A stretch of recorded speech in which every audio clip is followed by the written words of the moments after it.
Franklin Delano Roosevelt was having lunch with his close advisor Harry Hopkins in the White House, discussing the growing tensions in Europe and Asia, when the phone rang at exactly 1:47 p.m. Eastern Standard Time. The president set down his fork and picked up the receiver. Navy Secretary Frank Knox's voice came through the line, tight with urgency. Air raid on Pearl Harbor. This is not drill. Roosevelt's face drained of color. His hand gripped the phone tighter. Hopkins, watching from across the table, later recalled that the president went completely silent for 5 long seconds, eternity for a man known for his rapid responses. Then Roosevelt said 3 words that almost nobody knows about. They actually did it. Those 3 words carried the weight of months of secret intelligence reports, failed negotiations, and warnings from military advisors that had crossed his desk throughout. 1941. Roosevelt had suspected an attack might come somewhere in the Pacific, but the audacity of striking the American Pacific Fleet at its home base shocked even him. The president immediately asked Knox how bad the damage was. The secretary could only confirm that multiple ships had been hit and casualties were mounting. But the full scope remained unclear. Roosevelt hung up and turned to Hopkins. "We're at war," he said flatly. Hopkins would later write that in that moment, he saw something shift in Roosevelt's expression, not fear, but a cold, focused determination that would define the next 4 years of American history. Within 15 minutes, Roosevelt's office became a command center. Aides rushed in with fragmented reports, battleships sinking, aircraft destroyed on runways, hundreds dead, possibly thousands. The president sat at his desk, rapidly making phone calls and issuing orders while Hopkins coordinated the flow of information. Roosevelt called Secretary of State Cordell Hull and learned that Japanese diplomats were scheduled to deliver a message at 1 p.m., the exact time the attack began formally breaking off negotiations. The calculated timing enraged him. This wasn't just an act of war. It was a meticulously planned deception designed to maximize American casualties, while diplomats smiled and shook hands in Washington by 3 p.m. Roosevelt had summoned his entire cabinet to an emergency meeting. As the men filed into the room, their faces reflected the shock sweeping the nation. Secretary of War Henry Stimson arrived with more details. The Japanese had used aircraft carriers, positioned north of Hawaii, to launch over 350 planes in 2 waves. The attack had been devastatingly effective. 8 battleships damaged or sunk. Nearly 200 aircraft destroyed. Over 2,000 Americans dead, with thousands more wounded. The Pacific Fleet, America's primary deterrent against Japanese expansion, had been crippled in a single morning. Roosevelt sat at the head of the table, a yellow legal pad in front of him, covered with notes he'd been making since the first call came through. His cabinet members expected a long strategic discussion, but the president had already made his decision. "Gentlemen," he began, his voice steady despite the catastrophic news, "yesterday changed everything. We are now at war with the Empire of Japan, and I will ask Congress to declare it formally tomorrow." The room fell silent.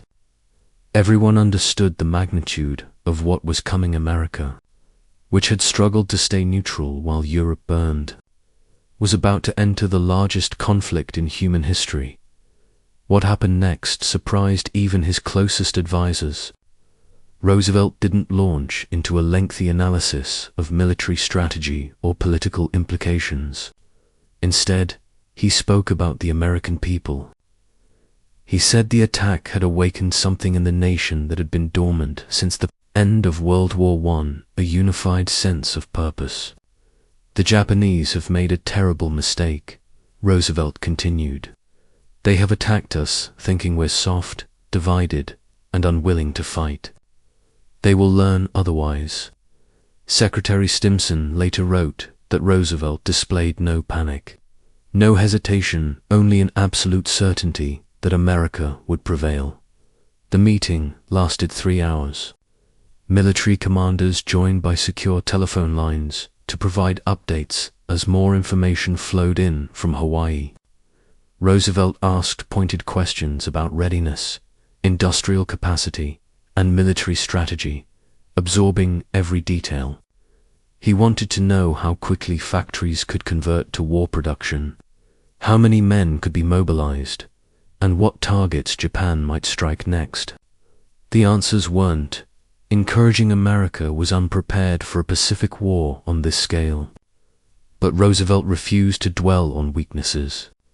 He focused on what could be done immediately, mobilizing the military, securing the West Coast against possible follow-up attacks, and preparing the American people for the hard years ahead. That evening, Roosevelt called his secretary, Grace Tully, into his study at 10 p.m. He needed to address Congress the next day, and he knew this speech would be one of the most important of his presidency. Tully sat down with her stenography pad, expecting to take dictation for hours as Roosevelt typically worked through multiple drafts. But tonight was different. The president lit a cigarette, leaned back in his wheelchair, and began speaking in a clear, measured tone. The words came quickly, almost as if he'd been composing them in his mind throughout the day. Yesterday, December 7th, 1941, a date which will live in infamy, the South United States of America was suddenly and deliberately attacked by naval and air forces of the Empire of Japan, period. The phrase "a date which will live in infamy" struck Tully immediately.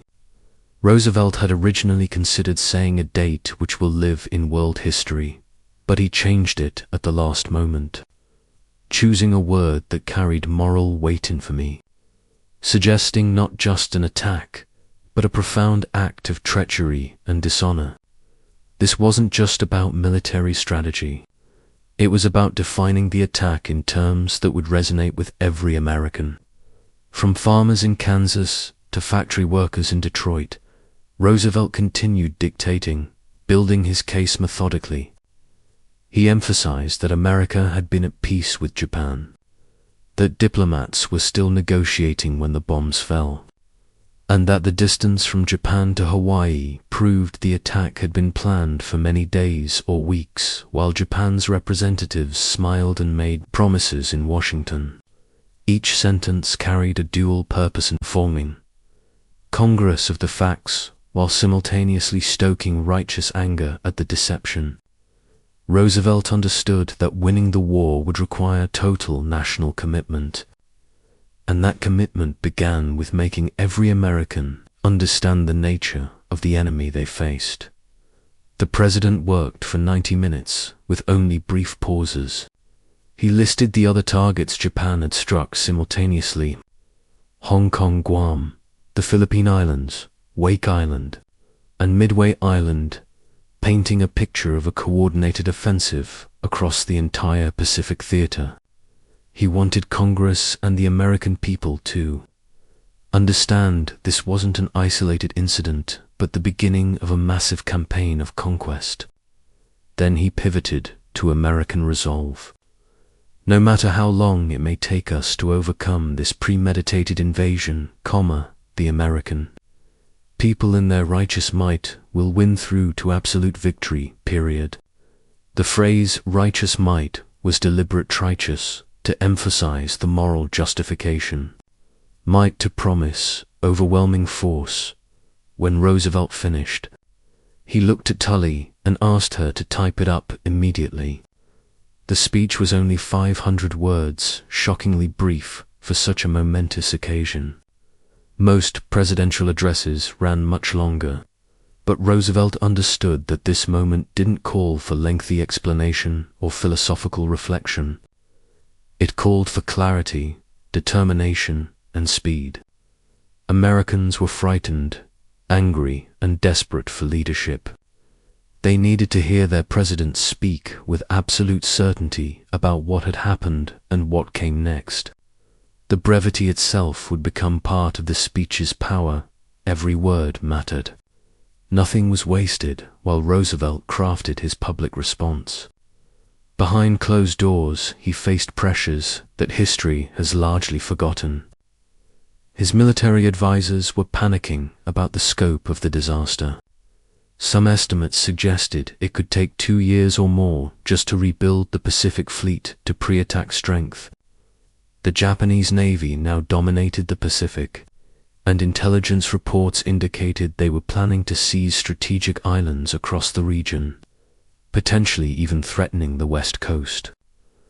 Advisors urged Roosevelt to focus American military efforts on protect Hawaii, fortify Alaska, and prepare for a long war of attrition while building up forces. Roosevelt rejected this defensive mindset immediately. In a heated exchange with several military commanders on the evening of December 7th, he insisted that America would not cower behind its borders. "If we act like we're beaten, we will be beaten," he told them. The president understood something his military advisors didn't fully grasp yet. This war would be won as much by national morale and industrial capacity as by military tactics. If Americans saw their government retreating into a defensive shell, fear would spread, production would lag, and recruitment would suffer. Roosevelt needed to project strength, even when the military situation was dire. There was another pressure Roosevelt never mentioned publicly: guilt. In the months before Pearl Harbor, American intelligence had intercepted Japanese diplomatic communications that indicated war was coming. Roosevelt and his advisors knew tensions were escalating rapidly. Some historians would later argue that Roosevelt wanted America in the war to support Britain and knew an attack might provide the political justification he needed to overcome isolationist resistance in Congress. Whether or not that's true, Roosevelt certainly understood that his administration's intelligence failures had contributed to the disaster at Pearl Harbor. American forces in Hawaii had not been on maximum alert despite the warning signs. That knowledge weighed on him as he prepared his speech, but Roosevelt couldn't show doubt, couldn't show guilt, couldn't show anything but absolute confidence. The presidency is as much a performance as a position of power, and Roosevelt was perhaps the greatest performer ever to hold the office. He understood that his words and demeanor would set the tone for the entire nation. If he appeared shaken, Americans would panic. If he appeared angry and reckless, Americans might demand immediate retaliation that the military couldn't deliver. He had to strike the perfect balance, severity of the attack, while projecting unwavering confidence in ultimate victory. Roosevelt barely slept the night of December 7th by 6 a.m. On December 8th, he was back at his desk reviewing the final draft of his speech and receiving updated casualty reports from Pearl Harbor. The numbers kept climbing. Over 2,400 dead, nearly 1,200 wounded. The battleships Arizona, Oklahoma, and California sunk or capsized. It was the deadliest attack on American soil in the nation's history, surpassing even the bloodiest battles of the Civil War in single-day casualties. Each new report tightened the knot in Roosevelt's stomach, but he kept his composure. His staff would later recall that throughout that morning, the president maintained an almost eerie calm at noon. Roosevelt's motorcade departed the White House for Capitol Hill. Crowds lined the streets, silent and somber. Some people waved small American flags. Others simply stood and watched, their faces reflecting the shock that had gripped the nation. Roosevelt looked out the window of his car and saw something he'd been hoping for. determination beginning to replace fear in people's expressions. The initial shock was wearing off, and Americans were starting to get angry. That anger would be crucial in the months ahead. The Capitol building buzzed with tense energy as representatives and senators filed into the chamber.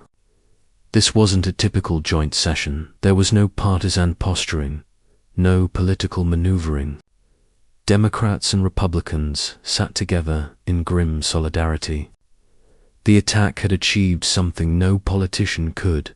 It had unified Congress overnight. Isolationists who had vehemently opposed any involvement in foreign wars now sat quietly, knowing their position had become politically untenable. America had been attacked, and the time for debate was over. Roosevelt entered the chamber at 12:30 p.m., supported by leg braces and the arm of his son James, who wore his Marine Corps uniform. The president rarely allowed himself to be photographed or filmed in a way that revealed his paralysis from polio. But today he moved slowly and visibly struggled with each step. Some historians believe this was an intentional way of showing vulnerability that made his message of strength even more powerful. He was a man who had overcome tremendous personal adversity, and now he would lead a nation through its greatest trial. Roosevelt gripped the podium and looked out at the assembled members of Congress.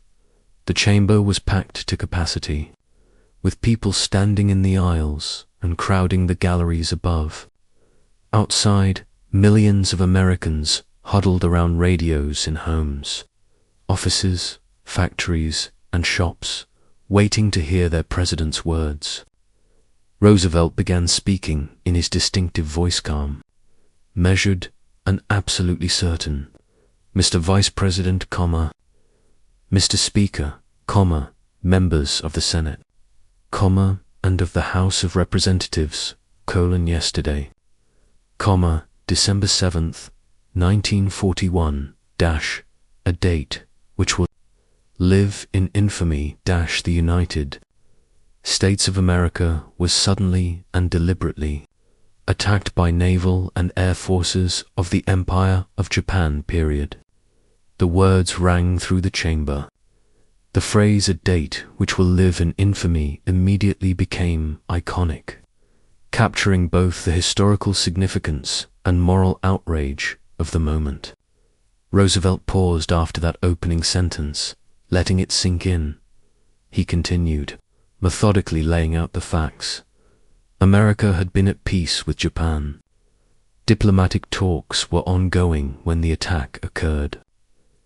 The distance from Japan to Hawaii proved the attack was planned well in advance, while Japan deceived America with false promises of continued peace.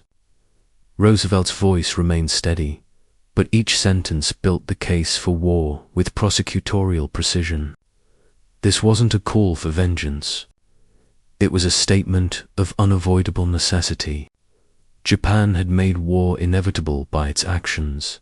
Then Roosevelt detailed the full scope of Japanese aggression, not just Pearl Harbor, but simultaneous attacks across the Pacific on American and Allied territories: Malaya, Hong Kong, Guam, the Philippines, Wake Island.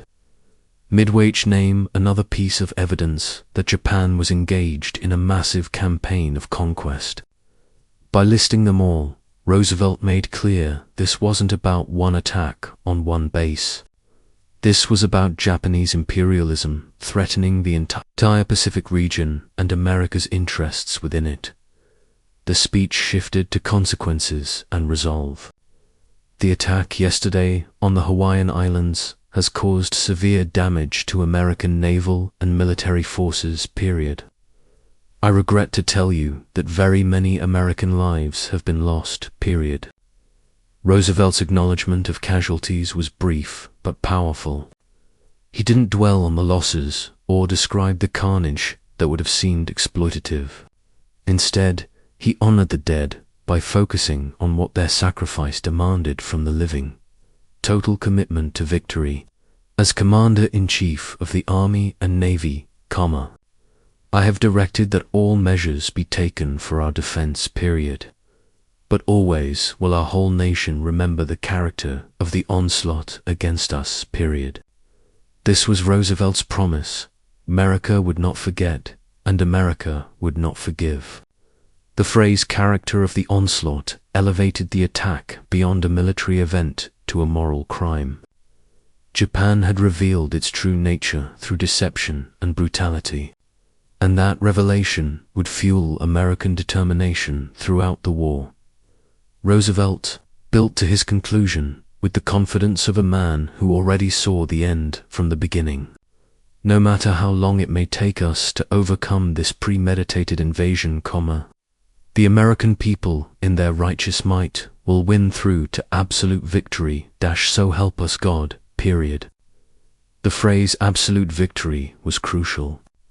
Roosevelt wasn't promising America would survive or hold its own. He was promising complete, total, unconditional victory over Japan. It was an audacious claim given the military situation, but it was exactly what Americans needed to hear. Finally, Roosevelt made his formal request. I ask that the Congress declare that since the unprovoked and dastardly attack by Japan on Sunday, December 7th, 1941, a state of war has existed between the United States and the Japanese Empire, period. The speech lasted only 6 minutes. When Roosevelt finished, the chamber erupted in applause that lasted several minutes. Within an hour, Congress voted 388 to 1 to declare war on Japan. The most lopsided vote on a declaration of war in American history. In the days and weeks following the speech, America transformed at a pace historians still find remarkable. Young men flooded recruitment centers in such numbers that lines stretched for blocks. Factories began converting to war production within days. Women started training for jobs in shipyards and aircraft plants. Scrap metal drives began in every town. Victory gardens sprouted in backyards. The transformation wasn't just about logistics, it was psychological. Americans who had been bitterly divided between interventionists and isolationists suddenly found common cause. Roosevelt's speech had done something extraordinary.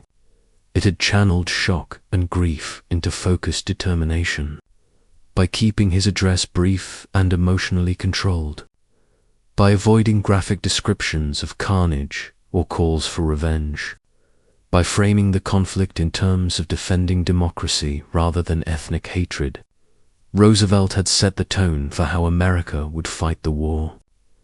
It would not be a war of racial vengeance or bloodthirsty retaliation. It would be a war for survival and freedom fought with industrial might and moral purpose.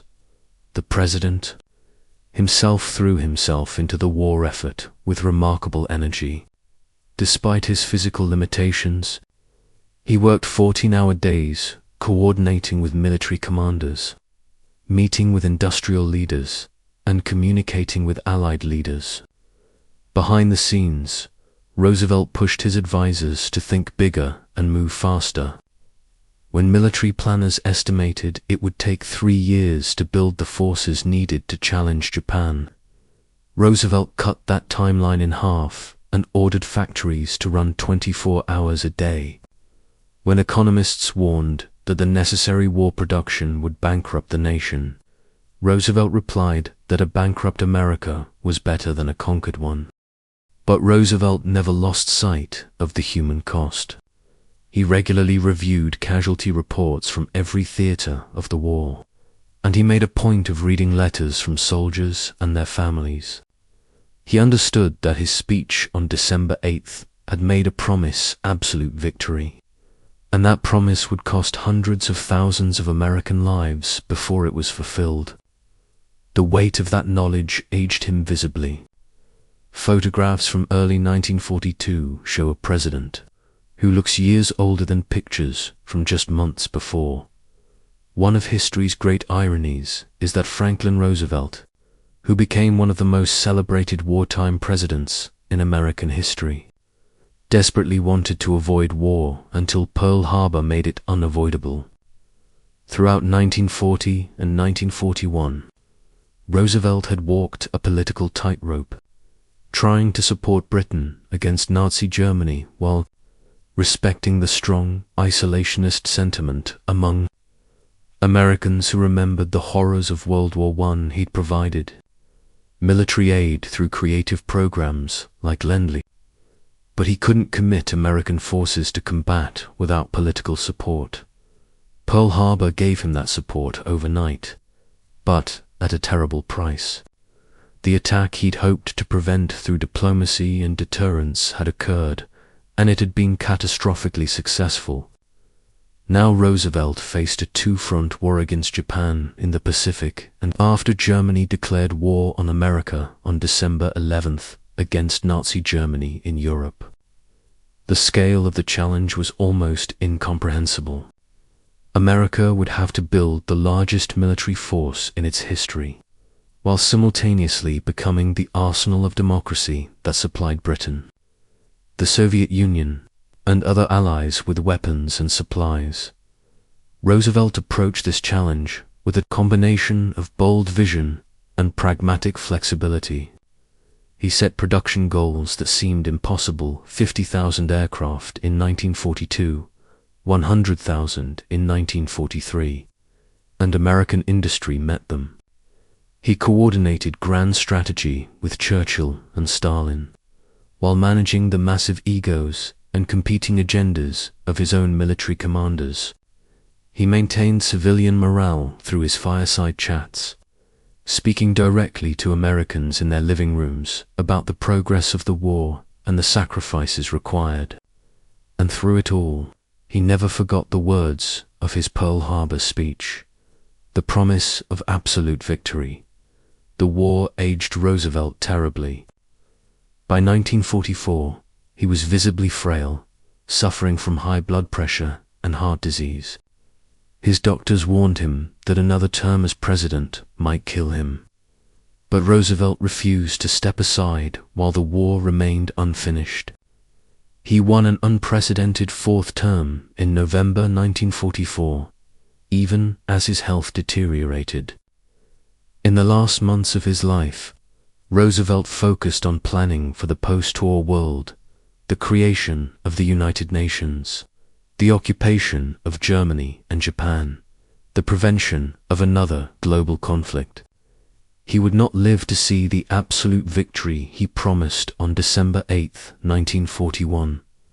Roosevelt died on April 12, 1945, less than a month before Germany's surrender and 4 months before Japan's. What? Roosevelt said the moment Pearl Harbor was attacked those first private words. They actually did it, followed by "We're at war," reveals something important about leadership in crisis. In that initial moment, Roosevelt responded with human shock and anger, just like any American. But within minutes, he shifted into the role history demanded of him. He became the steady, confident leader who would guide America through its darkest hour. The public speech that followed the next day has been analyzed, quoted, and studied by historians, politicians, and communication experts for over 8 decades. It's taught in schools as an example of effective rhetoric. It's played on anniversaries as a reminder of American resilience. But the speech's real power wasn't just in the words Roosevelt chose, it was in what the words represented. They represented a decision to meet aggression with strength, to face a global conflict with confidence rather than fear, and to believe in victory even when defeat seemed possible. Roosevelt's response to Pearl Harbor wasn't just about that specific moment. It established a template for how America would respond to existential crises in the decades that followed. When presidents face moments of national trauma, terrorist attacks, natural disasters, economic collapse, they inevitably look back to December 8, 1941, and Roosevelt's example of calm, determined leadership. Some succeed in channeling that example, others fail, but the standard Roosevelt set remains. There's a haunting detail in Roosevelt's schedule for December 7, 1941, that reveals the surreal nature of leadership during catastrophe. After receiving the news of Pearl Harbor, after convening his cabinet, after making dozens of phone calls and issuing countless orders, Roosevelt had a private dinner scheduled for that evening with friends. His staff assumed he would cancel, but Roosevelt insisted the dinner proceed. For 2 hours, he sat and made small talk, discussing books and politics and personal matters, as if the world hadn't just caught fire. One of the dinner guests later wrote that Roosevelt seemed almost serene, laughing at jokes and telling stories. It was only later that the guest understood what Roosevelt had been doing. For those 2 hours, he'd given himself permission to be human before the crushing weight of leadership descended permanently. Starting the next morning, Roosevelt would spend every waking moment for the next 3.5 years managing a global war. He would make decisions that sent hundreds of thousands of men to their deaths. He would order bombing raids that killed civilians. He would negotiate with dictators and compromise on principles to maintain strategic alliances. The moral complexity and sheer burden of wartime leadership would never lift until his death. So for 2 hours, on December 7, 1941, Franklin Roosevelt sat with friends and pretended the world was still normal. Then he returned to his study and began writing the speech that would define a generation. The declaration of war that followed Roosevelt's speech marked the beginning of America's ascent to superpower status. Before Pearl Harbor, America was a major nation, but not a dominant global force. The war transformed American industry, military capability, and international influence in ways that would shape the rest of the 20th century. Roosevelt's speech was the opening act of that transformation. The moment when America stopped trying to avoid global responsibility and accepted it fully. But the legacy is more. Complicted than simple triumphalism. Roosevelt's framing of the war as a fight for democracy and freedom inspired Americans to make enormous sacrifices. But it also created contradictions that would haunt the nation for decades.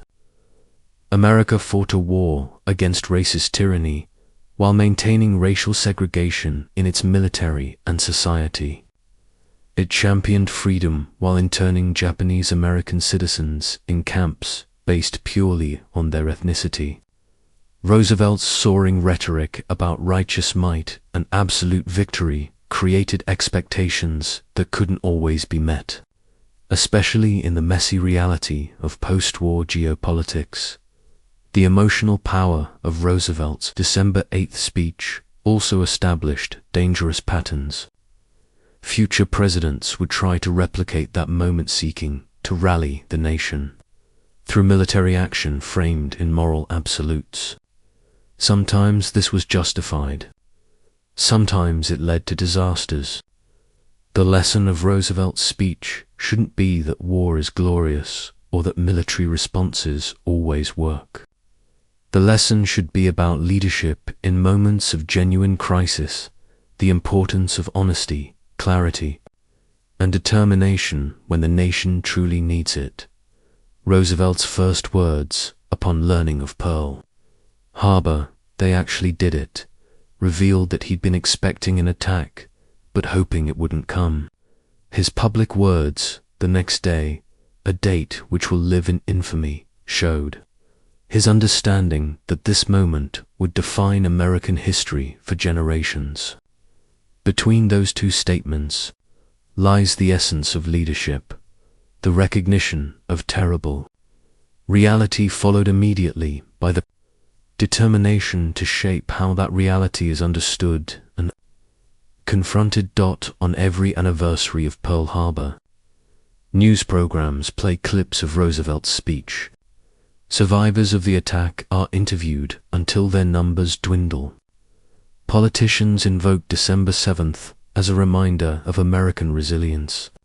But we rarely stop to consider what Roosevelt actually accomplished with those 500 words on December 8, 1941. He took a nation in shock, reeling from the deadliest attack in its history, and within 6 minutes gave Americans a framework for understanding what had happened and what came next. He validated their anger while channeling it toward productive ends. He acknowledged the disaster while promising victory, and he did it all without melodrama, without false promises, and without pretending the road ahead would be anything other than hard. That kind of leadership is rare. Most politicians in crisis either minimize the threat to avoid panic or exaggerate it to justify their preferred response. Roosevelt did neither. He told Americans the truth. We were attacked, many died, war is here, it will be difficult, and we will win. The simplicity and honesty of that message gave Americans something to hold on to when everything else felt uncertain. What Roosevelt said the moment Pearl Harbor was attacked matters less than what he said the day after and what he did in the years that followed. Those first shocked words, "they actually did it," were human and understandable. But they were followed by a masterclass in crisis leadership that transformed shock into strength, fear into determination, and division into unity. Roosevelt's December 8th speech didn't just declare war on Japan. It declared that America would rise to meet history's challenge, no matter the cost. The ultimate test of that declaration came in the 4 years of brutal warfare that followed. American forces fought across 2 oceans and 3 continents. The economy was completely mobilized. Over 400,000 Americans died in combat. The war ended with the atomic destruction of 2 Japanese cities and the revelation of the Holocaust's full horrors. Roosevelt's promise of absolute victory was fulfilled, but at a cost that still echoes today. And yet, for all the death and destruction, Roosevelt's fundamental claim proved true. The American people, in their righteous might, did win through to absolute victory.